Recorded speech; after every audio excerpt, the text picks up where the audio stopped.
새누리당 당권 경쟁이 치열합니다. 다음 달 14일 전당대회 출마를 선언하신 부산의 오선 의원인 김무성 의원 모셨습니다. 어서 오십시오. 네, 안녕하십니까. 예. 이번 전당대회를 과거 대 미래의 싸움이다라고 말씀을 하셨어요.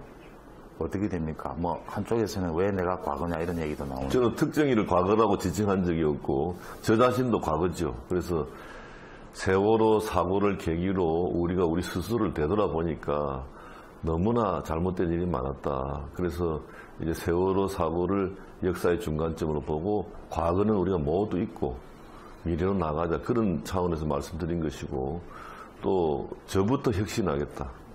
저도 잘못된 점이 많기 때문에 저부터 혁신하겠다. 그래서 과거의 전당대회 문화는 이렇게 안 좋았는데 이번 전당대회는 저부터 혁신해가지고 나쁜 짓 하지 않겠다. 이걸 제가 선언한 겁니다.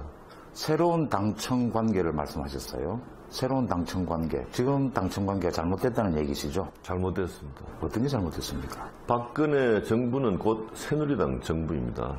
새누리당 후보가 박근혜 후보였고 새누리당에서 우리 대통령을 이제 당선시켰는데 대통령 취임 이후 당정청이 서로 건강한 긴장관계와 견제관계가 유지가 되어야만 안정적인 국정 운영이 되는데, 일방적으로 청와대의 지시만 받고 청와대 시키는 대로 하는 그런 완전히 무기력한 정당으로 우리 새누리당이 지금 전락되어 있습니다. 그래서 우리 국가도 상권 분립에 해가지고 서로 견제 기능을 도입하고 있지 않습니까? 그래서 당정청 관계는 당이 행정부와 청와대에 듣기 싫은 이야기도 하고 국민의 목소리를 가감없이 전달할 수 있는 그런 구도가 되어야 됩니다.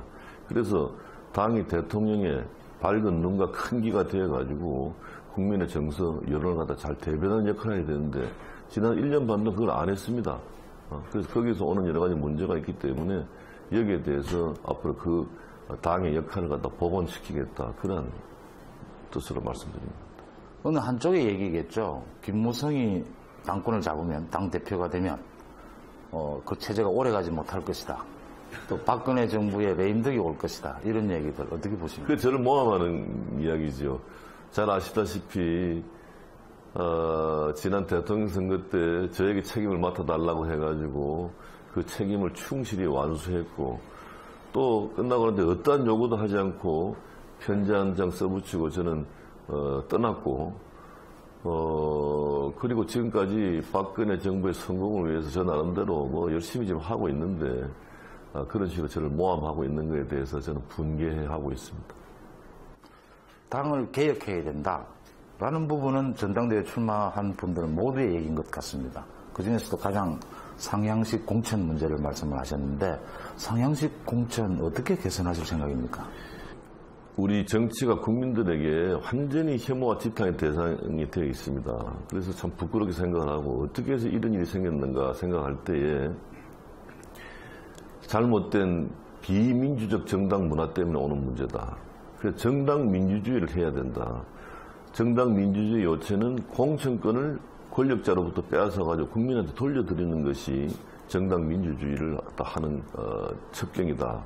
그래서 지금까지 선거 때만 되면 당에 충성을 바친 동지들을 당의 권력자가 자기 사람을 심기 위한 목적으로 내치는 그런 일이 많았지 않습니까? 제가 2번이나 그걸 당했지 않습니까? 그래서 선거 공천이라는 것은 당선되기 위한 목적으로 공천하는 건데, 그걸 물어보는 것은 국민에게 물어보는 게 제일 빠르고 정확한 길이죠. 그래서 공천권을 국민에게 돌려드리자, 이겁니다. 그런데 그동안도 당헌 당규에 상향식 공천이 되어 있음에도 불구하고 이게 지켜지지 않았거든요. 그래서 제가 당대표가 돼가지고 그 누구도 공천권에 대해 손대지 못하도록 국민에게 그 뜻을 물어보는 그러한 제도로 완전히 제가 못 받기 위해서 제가 당대표를 하려고 하는 겁니다. 지난 지방선거에서 부산, 경남, 제가 보기에는 사실 새누리당이 지친 선거가 아닌가 이렇게 보는데 어떻게 보십니까? 지난 지방선거에서 경남에는 압도적으로 이겼습니다만은 부산시장 선거에서 우리 부산 시민들이 저희들을 때리는 회초리가 너무나 무서웠습니다. 그래서 아이고, 부산에서 우리가 지게 되면은 우리 박근혜 정부에 굉장히 큰 타격이 오는데, 그래서 마지막 며칠간은 시민 여러분께 절규하다시피 다녔고, 또 박근혜 마케팅을 했습니다. 박 대통령 눈물 흘리는 사진을 들고 시민에게 호소하고 그 동정심에 호소했는데 그걸 하는 순간 저도 참 부끄러움을 많이 느꼈습니다. 이렇게 당에 자생력이 없어가지고 또 선거 때마다 대통령이 기대를 하는 서글픔을 느꼈는데 제가 당대표가 돼가지고 하루빨리 부산 시민들에게 존경받는 사랑받는 그런 당으로 만들도록 하겠습니다. 마지막으로 한 번만 더 도와달라고 하셨는데 그동안 부산 경남이 새누리당 많이 도와줬습니다. 많이 20년 넘게. 아직 계속 더 도와야 됩니까? 이제 좀 새누리당에서 부산 경남을 좀 도울 때가 되지 않았습니까? 예, 그렇습니다. 어떤 게 있습니까? 그런 부분들. 뭐 지역 경제 활성화가 제일 중요한 문제죠. 지금 수도권을 제외한 나머지 지방 경제는 다 안 좋습니다. 부산만 안 좋은 것이 아니라 대구가 제일 안 좋습니다.